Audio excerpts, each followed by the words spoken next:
¿Qué tal amigos del canal Ministerio de la Cruz? Les saluda el pastor William Anduesa. Quiero mandar saludos especiales, casi no lo he hecho de manera directa, pero para algunos hermanos queridos que apoyan nuestro ministerio, apoyan a este servidor de una y otra manera.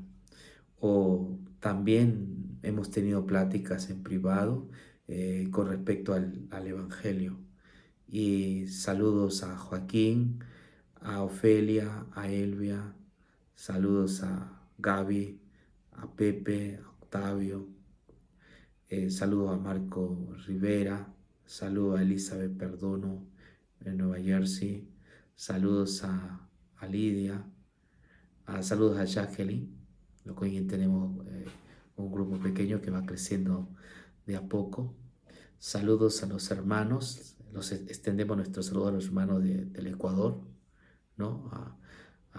Hay varios nombres y por el tiempo no puedo saludar a todos, pero se me ocurre Mercedes Rivera, eh, la hermana Eugenia Gándara, la hermana Elvia, hermano Santa Fe. Los tengo en mi corazón, al hermano Jorge Sánchez, a la hermana Sonia Bustamante, a Gaby, eh, como también al hermano Luis Guerra, ¿no? Al hermano Lucho, a Alex, al pastor Wilmer, que está a cargo del Ministerio de la Cruz en el Ecuador. Extiendo mis más cálidos saludos y deseando que Dios bendiga ese ministerio. Al pastor Roberto, también pertenece al Ministerio de la Cruz, y a toda su iglesia, que Dios los bendiga. A los hermanos que están en el sur, en el norte, en el centro, a Charito, Orlando, su esposa.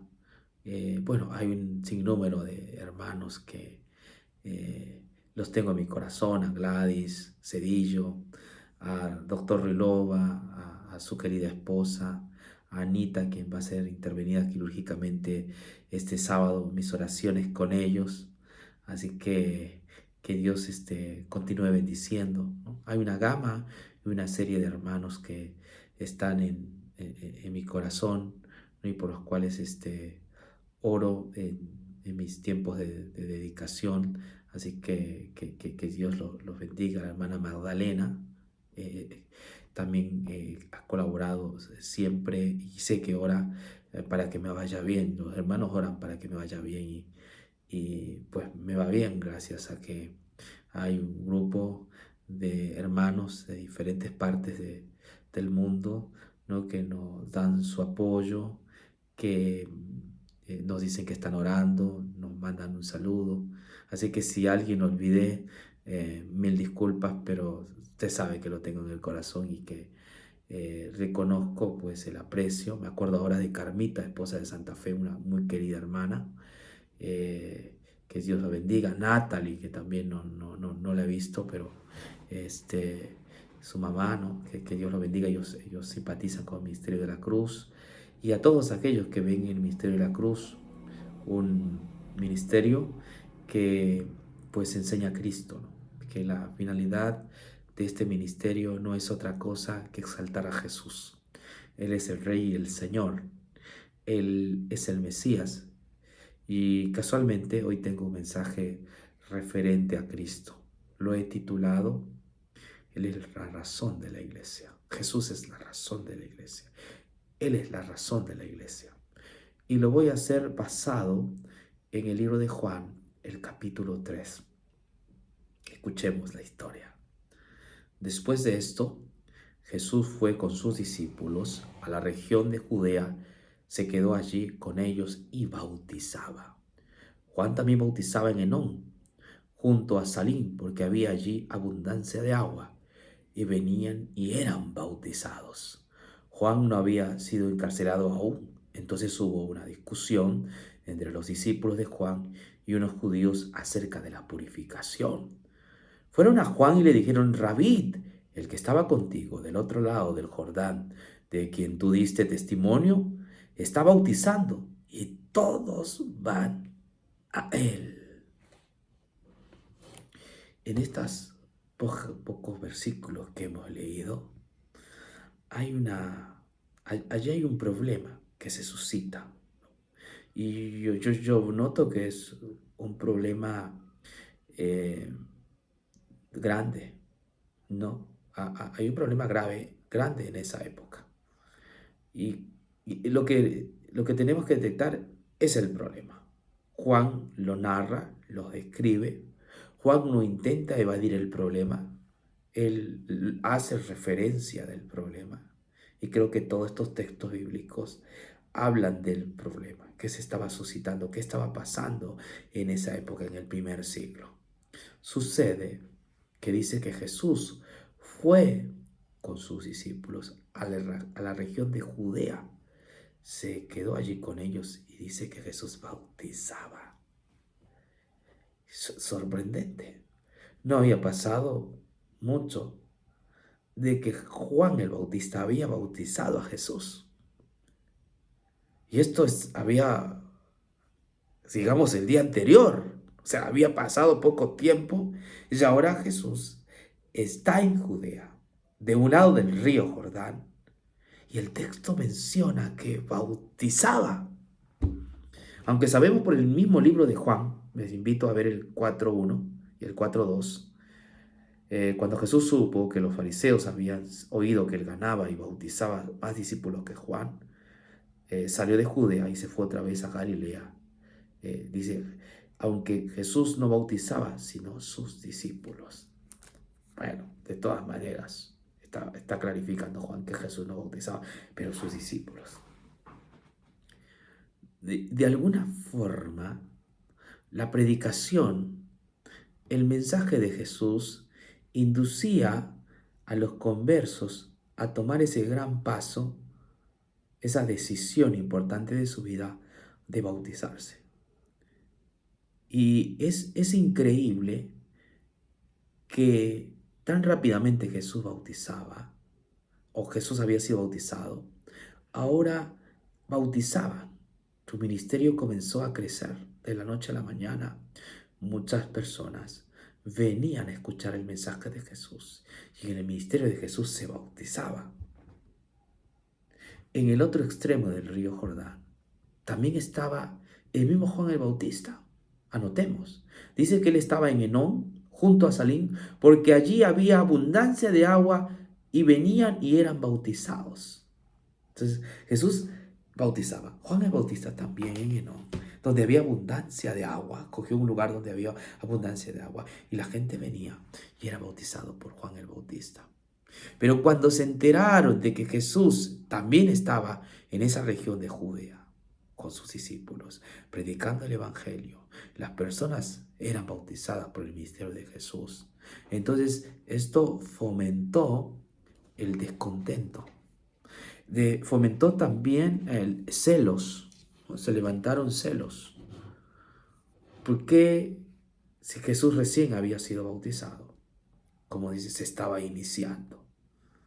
¿Y cómo es posible, decían los líderes religiosos y los discípulos o seguidores de Juan el Bautista, cómo es posible que ahora la gente está yendo a Jesús? ¿Cómo es posible que Jesús esté ganando primacía sobre Juan el Bautista? ¿Cómo es posible que Juan el Bautista ya no brille? ¿Cómo es posible que Juan el Bautista ya no destaque? ¿Cómo es posible que su ministerio está dejando de tener asistencia? ¿Cómo es posible que la gente ya no va a los bautismos de Juan el Bautista? ¿Cómo es posible que la gente se haya cambiado de rabino, se haya cambiado de maestro? O sea, esto dejaba perplejo a los discípulos de Juan el Bautista y también a los líderes religiosos, que decían aquí hay una división. ¿Cómo es posible que Jesús, quien ha sido bautizado por el Juan el Bautista, le esté opacando a Juan el Bautista, esté siendo ahora el centro de atención? ¿Entiende? ¿Cómo es posible que Jesús sea la razón de ser? Que ahora sea llamativo, sea el predicador predilecto de las personas. Entonces, aquí claramente hay un problema. Por eso digo, no es un problema menor. Es un problema mayor que está removiendo, ¿no? Las creencias de esa época. Claro, cuando se predica a Jesús, siempre las aguas se van a agitar. Siempre va a haber una especie de revolución cuando se predica a Jesús. Entonces, allí entendemos que comienza a haber un problema, como decía, no de poca monta.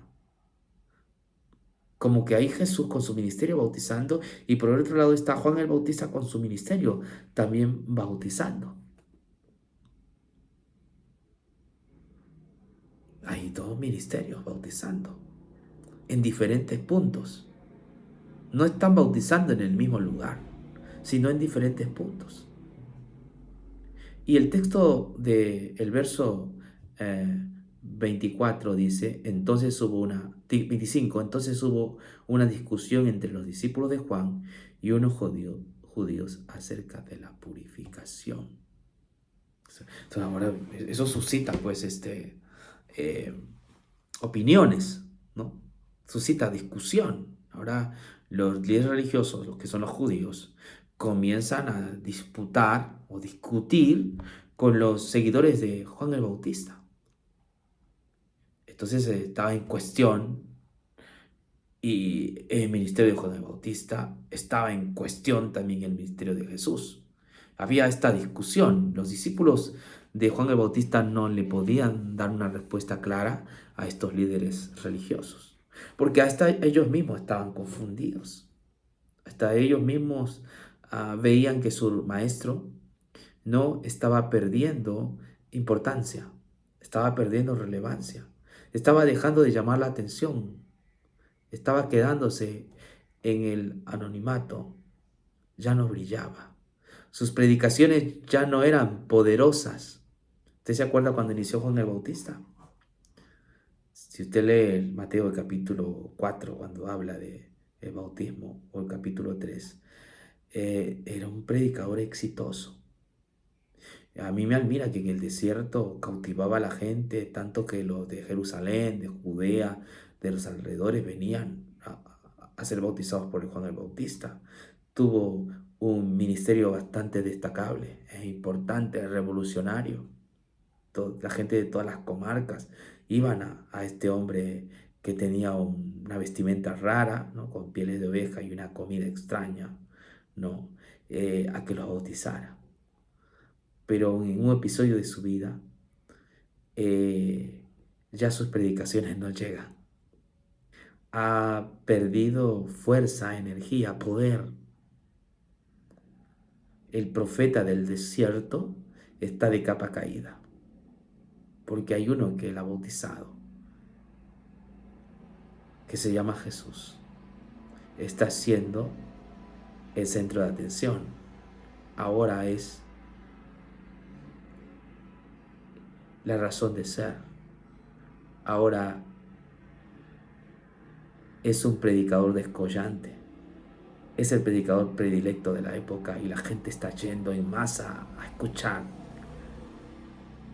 el mensaje de Jesús.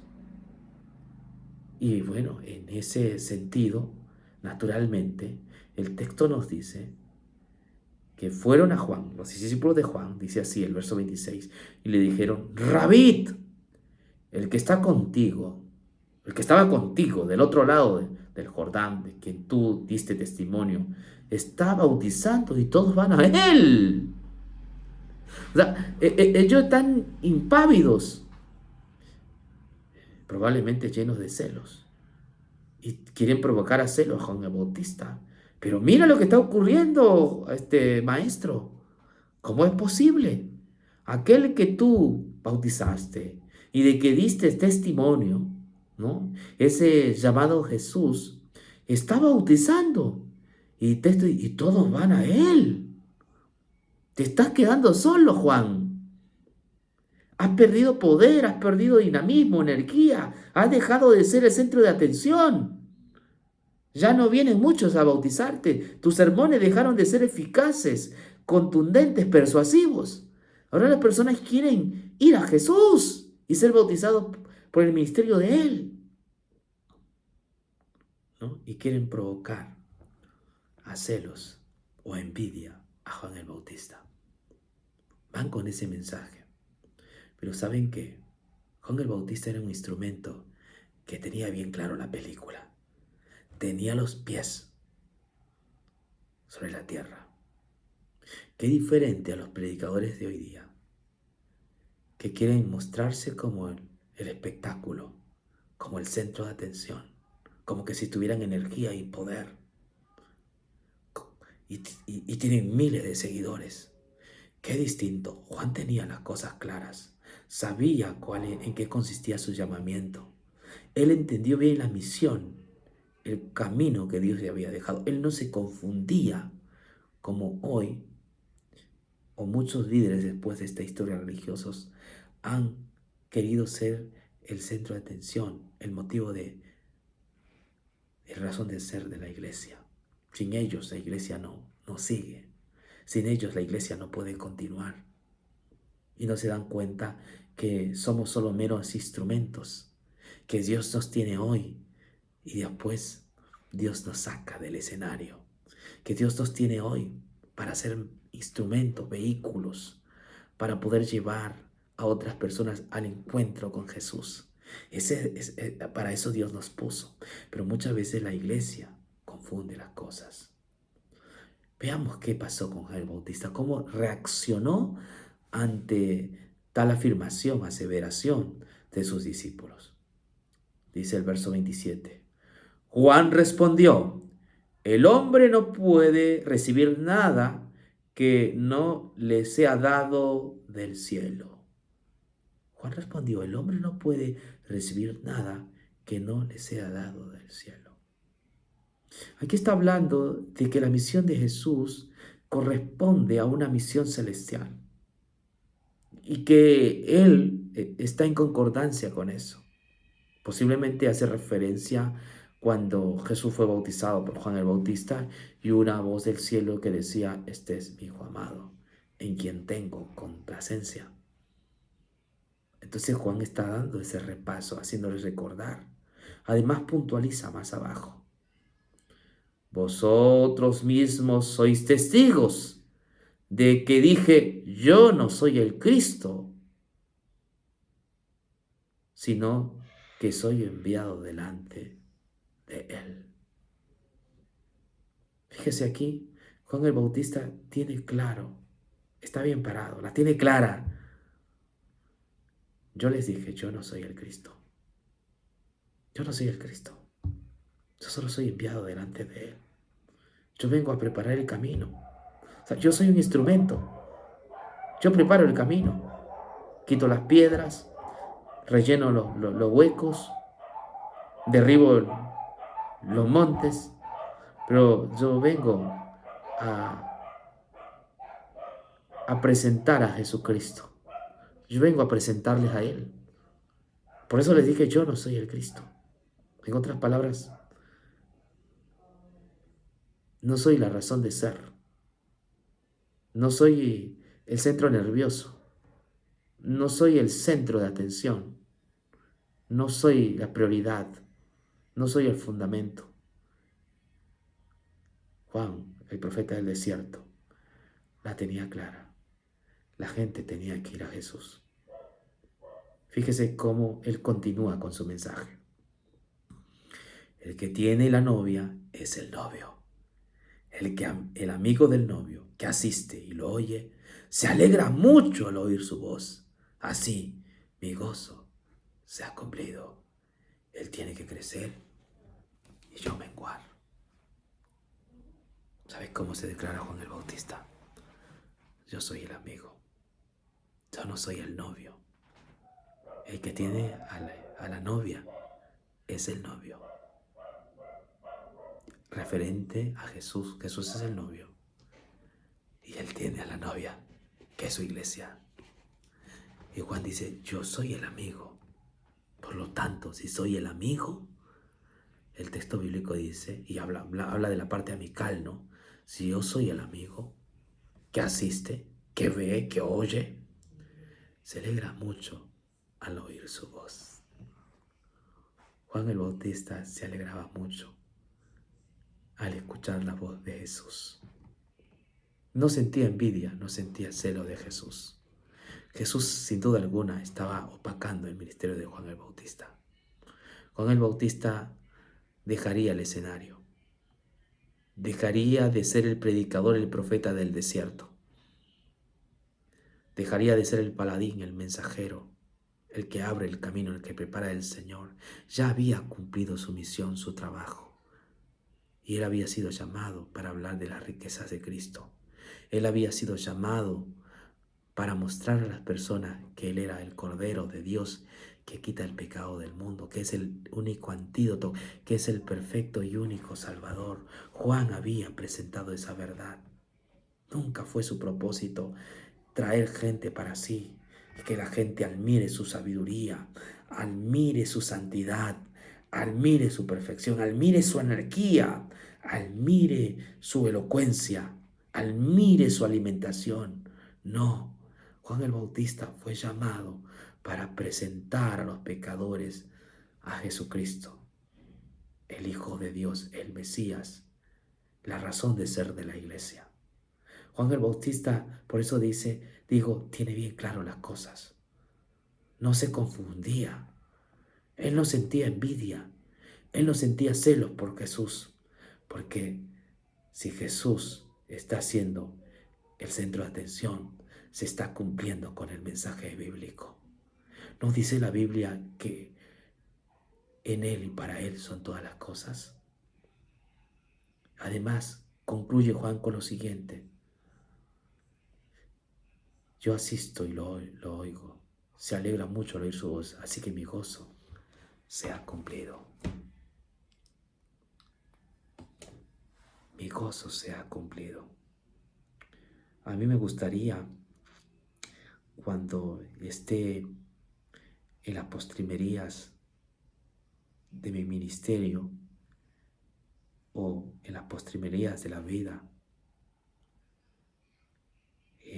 hacer lo que Juan el Bautista dice y habla. Mi gozo se ha cumplido. Ese gozo de saber de que la gente está yendo a Jesús. Ese gozo de saber de que la gente está comenzando a creer en Jesús como el único Salvador, como la única justicia que salva, como el único causante de nuestra justificación, de nuestra salvación.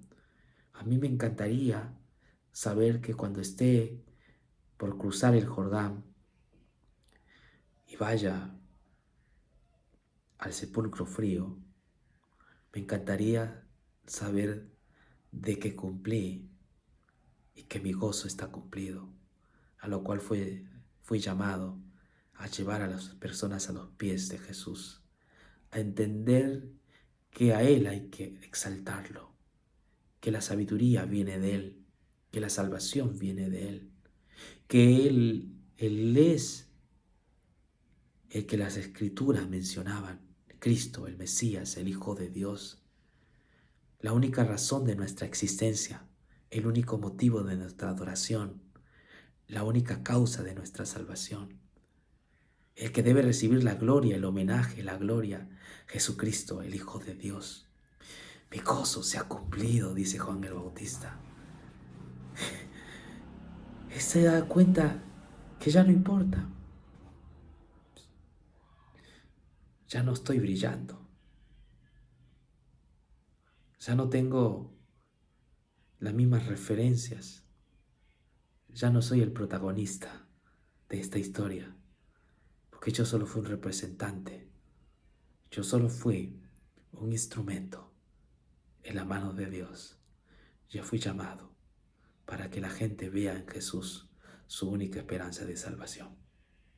Así que yo me apropio de las palabras de Juan el Bautista y le digo a la iglesia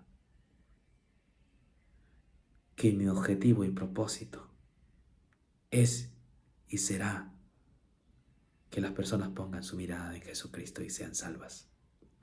No percibo, no tengo otro norte, otro objetivo, más que la gente confíe en Jesús. Mi hermano Wilmer suele decir lo siguiente, o solía decir, cuando un hermano le decía, pastor, qué bonito su sermón, él le hacía otra pregunta. ¿Y usted entendió? ¿Usted entendió que es salvo? Pues usted puede decir que es bonito mi sermón, pero si usted no entendió que es salvo por Jesús, no habré cumplido la misión. ¿Entiende? Es lo mismo para mí.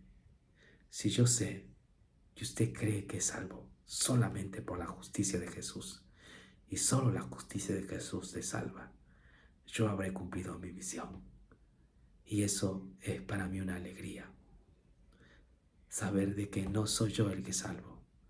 No soy yo el que tengo la sabiduría. Es Él, es Jesucristo. Esta historia no termina allí. Más abajo hay otra expresión donde dice, es necesario que Él crezca y yo mengue, desaparezca. Que sea alabado el nombre de Jesucristo. Que Cristo sea la palabra que se comparta entre los hermanos. Que podamos disfrutar de un sermón cristocéntrico porque hay vida allí. Que podamos colocar los ministros, los pastores a las personas sobre el Mesías. Que las personas sepan de que en ninguno hay salvación sino en Jesucristo. Él es tu Salvador, no soy Williams Anduesa tu Salvador. Él es tu Salvador. Él es tu Mesías. Él te ha salvado. A Él debes adorar. A Él debes honrar. A Él debes exaltar. A Él debes glorificar. Adorad al Hijo. Cree en el Hijo. Que Dios te bendiga. Muchas gracias por escucharnos.